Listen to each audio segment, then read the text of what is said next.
Hello everyone, class 8 history chapter 4। इनके गांव के लोगों को गुलाम बनाया जा रहा था आउटसाइडर ब्रिटिशर के द्वारा। छोटा नागपुर इलाका में बाहर से लोग आ गए। ट्राइबल्स जो रहते थे उनको गुलाम बना रहे थे आउटसाइडर्स। यहाँ आउटसाइडर का मतलब ब्रिटिशर। ये सब प्रॉब्लम से निकलने के लिए गॉड ने मुझे भेजा, बिरसा मुंडा बोलते हैं। 1000 लोग बिरसा मुंडा जी के बात मानने लगे और फॉलोअर्स बन गए। ये मान लिया कि बिरसा मुंडा जी को गॉड ने भेजा है, वो गॉड है और उसकी सारी की सारी प्रॉब्लम सॉल्व कर देंगे। Birsa Munda, second paragraph. बिरसा मुंडा परिवार में जन्म लिए थे। झारखंड का एक ट्राइबल्स ग्रुप था मुंडा और उसमें जन्म लिए थे बिरसा मुंडा जी। छोटा नागपुर में रहते थे और इनके फॉलोअर्स बस इनके ही लोग नहीं थे, और भी लोग थे। अदर ट्राइब्स रीजन के भी थे, जैसे संथाल और आओ। और बिरसा मुंडा जी ये लोग मतलब झारखंड में रहते थे। इनकी लाइफ चेंजेस आई, इनकी लाइफ में अलग अलग, इसलिए ये दुखी थे। प्रॉब्लम फेस कर रहे थे ब्रिटिश रूल के अंदर और ये सब चाहते थे कि इनकी लाइफ पहले जैसा हो जाए। और जो बाहर से लोग आए हैं वो इनकी लाइफ में प्रॉब्लम क्रिएट कर रहे हैं, वो सब चले जाए। और अब बिरसा कौन सा प्रॉब्लम रिसॉल्व कर रहे हैं? बिरसा मुंडा जी प्रॉब्लम को सॉल्व करना चाहते थे।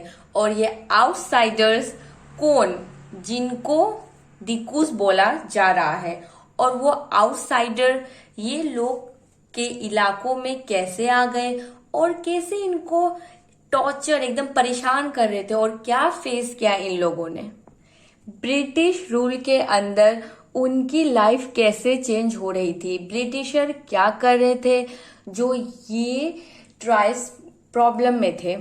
ठीक है, फोर्थ पैराग्राफ। सब ट्राइब सोसाइटी के कस्टम्स, रिचुअल, जीने का तरीका, धर्म, ये सब क्या कर रहे थे? उलट पुलट हो गया सब। कैसे? कस्टम, रिचुअल्स, जीने का तरीका, धर्म गांव के और शहर के लोगों का काफी अलग होता है। ट्राइबल्स लोग जंगलों में रहते हैं, इनकी कस्टम्स और रिचुअल बहुत अलग होती है जो ब्राह्मण्स ने बनाया है, जो कि सबके लिए ठीक है, सब डिफरेंट होगा गांव का और टाउन का, गांव और शहर का। तो ट्राइबल सोसाइटी में डिस्क्रिमिनेशन उतना नहीं होता है। दूसरे कास्ट में अपर कास्ट, लोअर कास्ट होता है ना, पर हमारे ट्राइबल सोसाइटी में ऐसा नहीं होता है ज्यादा।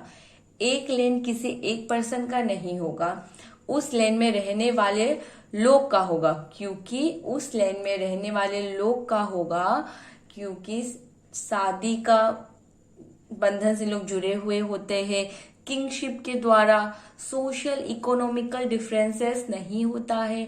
ट्राइब्स में कोई ज्यादा कम अमीर हो सकता है लेकिन डिफरेंस नहीं होता ज्यादा। Next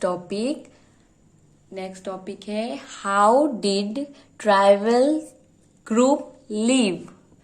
bye the 19th century tribal people different part of India में रहते थे और अलग अलग काम करते थे। कुछ शिफ्टिंग कल्टीवेशन करते थे।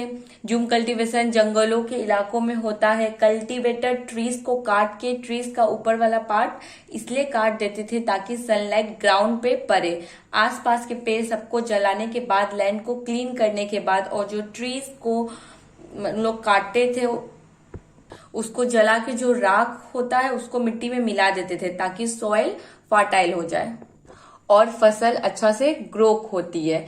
फिर उन लोग वो जो कुदाल, ये सब हल का से पेड़ को काट देते थे, दाव ये सब जो जिसे काटा जाता है। फिर उसी सॉइल निकलता था, ताकि सॉइल निकालते थे ताकि कल्टीवेशन कर पाए।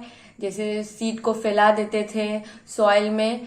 इनको ना वो जो ज्यादा मिट्टी को खोदने का जरूरत नहीं पड़ता था, उन लोग थोड़ा सा ही खोदने से उसका बाद सॉइल, वो जो सीड्स होते हैं उसको छिड़क देते थे।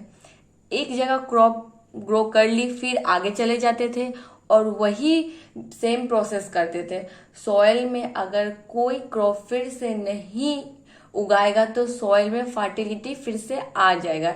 ये शिफ्टिंग कल्टीवेशन हो गया। Shifting cultivator were found in the hills और जो फॉरेस्ट एरिया होते हैं north east and central India, जहां ये कल्टीवेटर घूमते हैं वन प्लेस से दूसरे प्लेस तक।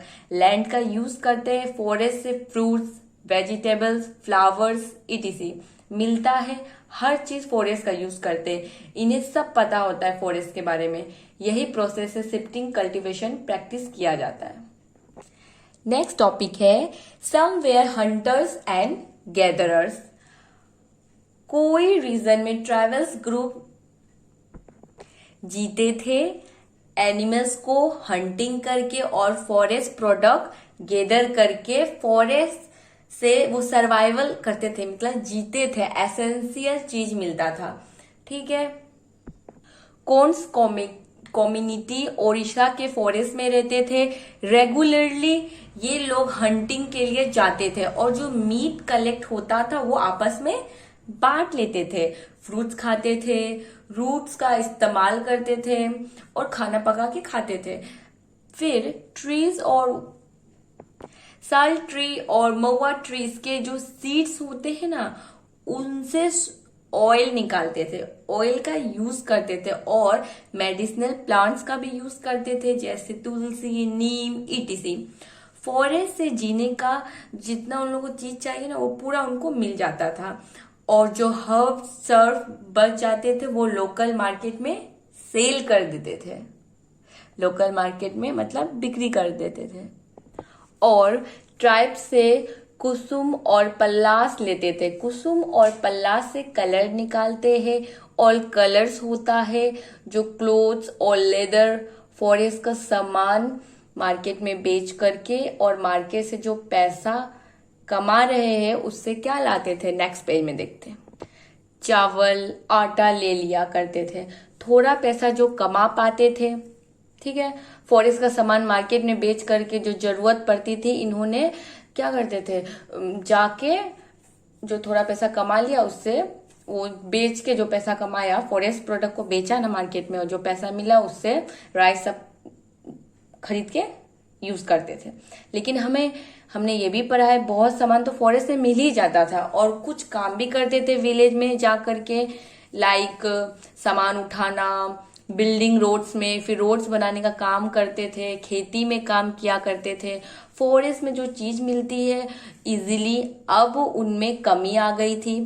ठीक है, तो ये लोग जीने के लिए क्या करेंगे, तो विलेज में जाकर, दूसरे विलेज में जाकर लेबर का काम करते थे। ठीक है। बाइगा सेंट्रल इंडिया के जो थे उनको काम करना नहीं पड़ता था। इन लोगों को ऐसा लगता था कि फॉरेस्ट के लोग दूसरे जगह पे काम करेंगे तो वो उनकी डिग्निटी के खिलाफ होगा, और अदर ट्राइब्स ग्रुप को फॉरेस्ट का सामान सेल कर के पैसा कमाना पड़ता था ताकि उनकी जरूरतें पूरी हो सके, जो चीज इनको जंगलों से नहीं मिल रही है। ट्रेडर्स और मनी लेंडर्स पे डिपेंड करते थे अपना सामान के लिए। जो ट्रेडर्स सामान गुड्स हाई प्राइस में सेल करते थे, मनी लेंडर्स से ये लोग पैसा लिया करते थे। मनी लेंडर्स हाई रेट में ब्याज जो होता है ना वो ज्यादा रखते थे, ब्याज। ट्राइबल्स ने, जो ट्राइब्स है, मनी लेंडर्स को, ट्रेडर्स को इविल आउटसाइडर की तरह देखा। ठीक है, क्योंकि ये आउटसाइडर के आने के बाद ही तो गरीबी हुई, कर्जादार बने, क्योंकि पहले तो अपना फॉरेस्ट से आराम से जो प्रोडक्ट मिलता था यूज करते थे, अपना लाइफ जीते थे, और जो नहीं मिलता था वो फॉरेस्ट का प्रोडक्ट को मार्केट में सेल करके जो थोड़ा बहुत पैसा कमाते थे उनसे वो सामान खरीदते थे जो फॉरेस्ट में नहीं मिलता था, और लाइफ स्मूथली चल रही थी। लेकिन जो ब्रिटिश आके सब बर्बाद कर दिया। some herded animals.